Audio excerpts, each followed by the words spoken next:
तो the supreme alchemy master के पिछले एपिसोड में हमने देखा था कि फैंग किन्सी के साथ फ्रूट ऑफ वाइटैलिटी को ढूंढने मॉलिंग माउंटेन निकल गया था, जहां बीच रास्ते में उनका सामना सॉन्ग फैमिली के गार्ड से होता है, जिसे जैसी किन्सी ने सबक सिखाया था उतने में वहां पर सॉन्ग फैमिली के 3 और लोग आ गए थे, जो बाद में फैंग और किन्सी के साथ टीम अप करके एक साथ फ्रूट ऑफ वाइटैलिटी के खोज में निकलते हैं। और अब आगे तो एपिसोड की स्टार्टिंग में हम सॉन्ग फैमिली के साथ फैंग और किन्सी को मॉलिंग माउंटेन की और भी गहराई में जाता देखते हैं, लेकिन जैसा अभी तक हमने सबको कहता सुना था कि मॉलिंग माउंटेन का डीप वाला पार्ट पूरी तरह से खतरों से भरा हुआ है, और अब वह बात हमें सच नजर आने लगी थी, क्योंकि हम यहाँ पर एक स्पाइडर बीस्ट, एक वुल्फ बीस्ट और एक जैकवार बीस्ट को देखते हैं, जो तीनों ही बीस्ट उनके तरफ बढ़ रहे लोगों पर नजर बनाए रखे थे, जो सॉन्ग फैमिली के मेंबर्स और फैंग किन्सी थे। लेकिन मौका मिलते ही जैसे ये तीनों बीस्ट एक साथ उन पर अटैक करने को बढ़ते हैं, उतने में सॉन्ग फैमिली के एल्डर को उनका आभास हो गया था, जो तुरंत ही अपनी आइस पावर का यूज करते हुए उन तीनों ही बीस्ट को हवा में फ्रीज कर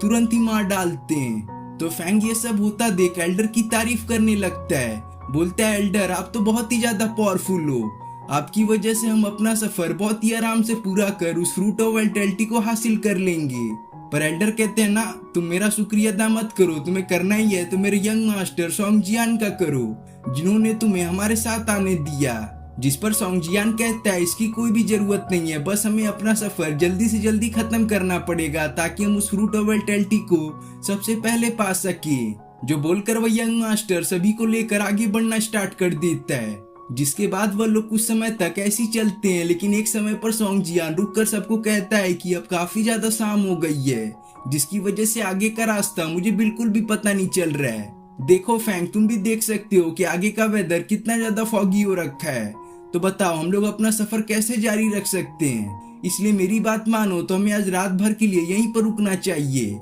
कल जैसी वापस से सुबह होगी तो हम अपना सफर फिर से स्टार्ट कर देंगे। जो बात तो सोंग जियान बहुत ही ज्यादा सैड होकर बोल रहा था, लेकिन मन ही मन वह बहुत ही ज्यादा खुश था, क्योंकि सोंग जियान और उसकी सिस्टर ने प्लान बनाया था कि वह रात में ही फैंग और किन्सी को मारकर उनकी बॉडी और को खुद में एब्सॉर्ब कर लेंगे। तो उनके साथ वाला एल्डर कहता है, ठीक है, सोंग जियान सही कह रहा है, आगे का वेदर बहुत ही ज्यादा फॉगी है, इसलिए लगता है कि हमें रात के लिए यहीं पर स्टे करना पड़ेगा। पर तुम लोग चिंता मत करो, मैं यहाँ का चप्पा चप्पा जानता हूँ, इसलिए मेरी बात मानो तो हमें कुछ और कदम आगे चलकर एक वैली पड़ेगी जहाँ पर हम अपनी रात को बहुत ही इजीली गुजार पाएंगे। इसलिए मेरे पीछे आओ, पहले हमें उस वैली तक पहुँचना पड़ेगा, जिसके बाद हम वहाँ पर अपनी रात को गुजार सकते हैं। जिनकी इन बातों को सुनकर फैंग किन्सी को समझाता है कि एल्डर बिल्कुल ही सही कह रहे हैं, इसलिए हमें उनको फॉलो करते हुए पहले उस वैली के पास पहुंचकर रात को गुजारना पड़ेगा। जिसके इन बातों को मानने के अलावा किन्सी के पास कोई भी चॉइस नहीं थी, इसलिए वो उन लोगों के साथ उस वैली की ओर जाने लगती है। पर तभी हमें एक बंदे को दिखाया जाता है जो उस वैली के पास पहले से उनका इंतजार कर रहा था, जो उनको वहां पर आता देख बोलने लगता है कि आज रात मुझे लगा कि मैं यहाँ पर अकेला ही रहने वाला हूँ, पर मेरी आज किस्मत तो बहुत ही अच्छी थी जो मुझे इतने सारे लोग मिल गए, और देखो तो इन लोगों में तो वो 2 कितनी खूबसूरत लड़कियां हैं। वाकई में आज मेरी किस्मत तो बहुत ही अच्छी है, इन सभी को मारकर मैं अपनी पावर को बहुत ही ज्यादा इनहेंस कर पाऊंगा। जिस बंदे को ऐसा बोलता देख फैंग बिल्कुल भी पैनिक नहीं करता, क्योंकि उसे ऐसा लग रहा था कि एल्डर इसे भी बहुत ही अच्छी तरह से हैंडल कर लेंगे। लेकिन तभी हम उस एल्डर को देखते हैं जो इस बंदे को देख चिल्लाकर बोलता है, भागो, यह तो सबको मार डालेगा। जो बोलकर वह एल्डर सोंग जियान और उसके सिस्टर को लेकर तुरंत यहाँ से भाग खड़ा होता है। जिन लोगों को ऐसा भागता हुआ देख वह बंदा उन पर अपनी पावर का यूज करके कई सारे अटैक करता है, जिसके अटैक को तो सोंग जियान और उसकी सिस्टर किसी तरह से डॉज कर लेती हैं। लेकिन एक अटैक जो एल्डर की तरफ बढ़ रहा था वह उसे डॉज करने के लिए अपने आइस डियर स्पिरिट को समन करते हैं, जिससे होता यह है कि वह खुद तो उस अटैक से बची जाती है और साथ में वहां पर काफी ज्यादा स्मोक क्रिएट हो जाता है, जिससे वह तीनों ही लोग वहां से सेफली एस्केप कर जाते हैं। लेकिन अब यहाँ पर फैंग और किन्सी अकेले बच चुके थे, और फैंग की हालत तो बहुत ही ज्यादा खराब हो गई थी, क्योंकि उसे भी समझ में आ चुका था कि यह बंदा बहुत ही ज्यादा पावरफुल है। फिर हम उस बंदे को देखते हैं जो किन्सी को देखकर कहने लगता है कि लड़की, तुम्हारी किस्मत तो बहुत ही ज्यादा खराब है, क्योंकि आज मैं तुम्हें पूरी तरह से मारने के बाद तुम्हारी पूरी स्पिरिचुअल एनर्जी को खुद में एब्सॉर्ब कर लूंगा। जिस पर किन्सी अपनी पावर का यूज कर उस बंदे पर अटैक करके कहती है कि तुम मेरे पास तो आकर दिखाओ, तब मैं तुम्हें मानूंगी कि तुम कितने ज्यादा पावरफुल हो। लेकिन हम देखते हैं कि मिस्टीरियस बंदा अपनी पावर का यूज करके किन्सी के अटैक को तो डिस्ट्रॉय करता ही है और साथ में माइक्रो सेकंड के अंदर ही किन्सी के काफी ज्यादा नजदीक आ गया था, जिसको इतना अपने क्लोज देख किन्सी बहुत ही ज्यादा हैरान हो गई थी। इसलिए वो अपनी पावर का यूज करके तुरंत इस बंदे को पहले पीछे भेजती है और फिर गुस्से में अपने थंडर एंड लाइटनिंग टेक्निक का यूज कर इस बंदे पर एक बहुत ही पावरफुल अटैक करती है। पर यह मिस्टीरियस बंदा तो हद से ज्यादा पावरफुल था, जो अपने एक ही अटैक में किन्सी के इतने पावरफुल अटैक को डिस्ट्रॉय कर देता है। लेकिन इस अटैक को डिस्ट्रॉय करने के बाद उस बंदे को भी समझ में आ चुका था कि किन्सी एक काफी पावरफुल कल्टीवेटर है। इसलिए वो कहता है कि लड़की, तुम्हारी स्ट्रेंथ तो काफी अच्छी है लेकिन तुम्हारी किस्मत नहीं। जो बोलकर वह बंदा कई सारे थ्रोन्स को समन करके एक साथ किन्सी की ओर लॉन्च कर देता है। जो अटैक किन्सी को लगता है, इतने में फैंग उन 3 एंशिएंट डैगर को बाहर निकाल लेता है जो उसने हाल ही में रिफाइन किया था, ताकि वह मॉलिंग माउंटेन में मौजूद खतरों का सामना आसानी से कर सके। जो तीनों ही डैगर बहुत ही ज्यादा पावरफुल होने के कारण वह उस बंदे के सभी अटैक को डिस्ट्रॉय करते हुए उसकी तरफ ही बढ़ने लगे थे।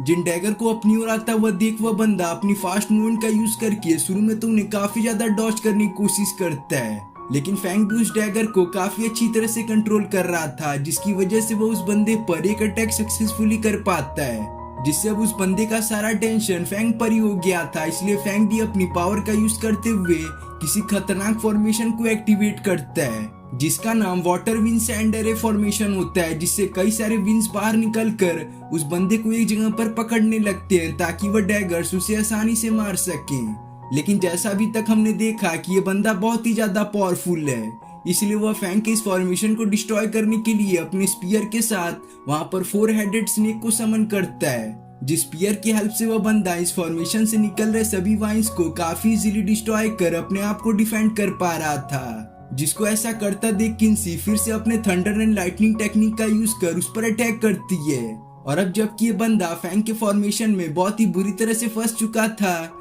इसलिए वह किन्सी के इस अटैक को डिस्ट्रॉय नहीं कर पाता, जिसकी वजह से वह इस अटैक से हिट होकर वहां पर थोड़ा सा इंजर्ड हो गया था। जो अब बोलने लगता है कि लगता है मैंने तुम लोगों को काफी हल्के में लिया था लेकिन अब नहीं लूंगा। जो बोलकर वह बंदा अपने कई सारे एक्यूपंक्चर पॉइंट को हिट करता है, जिससे अचानक से ही उसकी बॉडी से बहुत ही ज्यादा ऑरा निकलने लगा था, जिससे कुछ समय के अंदर ही हम उसकी बॉडी को एक पूरा ही डीमन में बदलता हुआ देखते हैं, जिसके पास 2 बहुत ही बड़े बड़े पावरफुल विंग्स थे। जिसके ट्रांसफॉर्मेशन को देखकर फैंग हैरान होते हुए बोलता है कि अब मुझे समझ में आया कि वह एल्डर तुम्हें देखकर इतनी आसानी से क्यों डर कर भाग गया, क्योंकि तुम कोई नॉर्मल कल्टीवेटर तो हो नहीं, तुम तो एक डीमन क्लैन के डीमन हो। तो वह डीमन कहता है, देखो बच्चे मेरे इस रूप को, मैं कैसा अब लग रहा हूँ ना पावरफुल, अब बताओ कि तुम मुझे कैसे हरा पाओगे। जो बातों को बोलकर वह डीमन फिर से एक बार फैंग से फाइट करना स्टार्ट कर देता है, लेकिन इस फाइट के दौरान हम काफी इजीली देख पा रहे हैं कि वह डीमन फैंग को काफी हद तक डोमिनेट कर पा रहा था।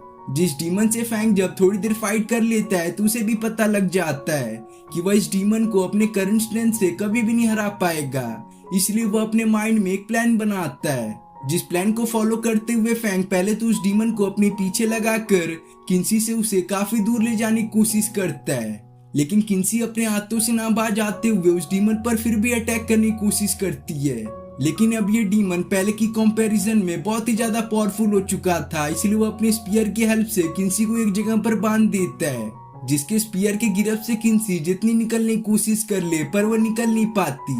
जिसके बाद हम फैंग को देखते हैं जो अपनी किसी टेक्निक का यूज करके वहां से काफी तेजी से निकलने की कोशिश कर रहा था, और साथ में फैंग आगे जाते हुए बार बार अपने पीछे भी देख रहा था, जिसके पीछे हम उस डीमन को काफी तेजी से उसको चेस करता हुआ देखते हैं। पर फैंग भी किससे कम था, वह भी अपनी स्पीड को बूस्ट करके उस डीमन को काफी देर तक दौड़ाता है। लेकिन इन सब में एक ऐसा मोमेंट आता है जब फैंग अपने पीछे देखता है तो उसे वह डीमन नजर नहीं आता, और जब वो अपना फेस सामने की ओर करता है तभी वो डीमन अचानक से उसके सामने अपीयर हो गया था। तो वह डीमन फैंग को कहने लगता है, बच्चे तुम्हें क्या लगा कि तुम मेरे चंगुल से इतनी आसानी से निकल जाओगे, तुम्हें तो आज मैं तड़पा तड़पा कर बहुत ही दर्दनाक मौत दूंगा। जिस पर फैंग कहता है, अच्छा ऐसी बात है, तुम्हें क्या लग रहा है कि यहाँ पर बस तुम ही स्मार्ट हो, तुमसे और कोई स्मार्ट नहीं हो सकता क्या? तुम ही जरा सोचो कि मैं तुम्हें वहां से यहाँ पर क्यों लेकर आया हूँ, सोचो सोचो। जो बात तो उस डीमन को भी लॉजिकल लगती है, इसलिए वह भी सोचने लगता है कि आखिर फैंग उसे उतना दूर से यहाँ पर क्यों लेकर आया, जबकि वह वहां पर भी इस डीमन से काफी इजीली मारा जा सकता था। पर इन सब में फैंग को इतना समय मिल चुका था कि वह अपने आप को लिंगर के साथ मर्ज करके अपने कल्टीवेशन लेवल को पहले की कंपैरिजन से नेक्स्ट लेवल पर ले जा सके।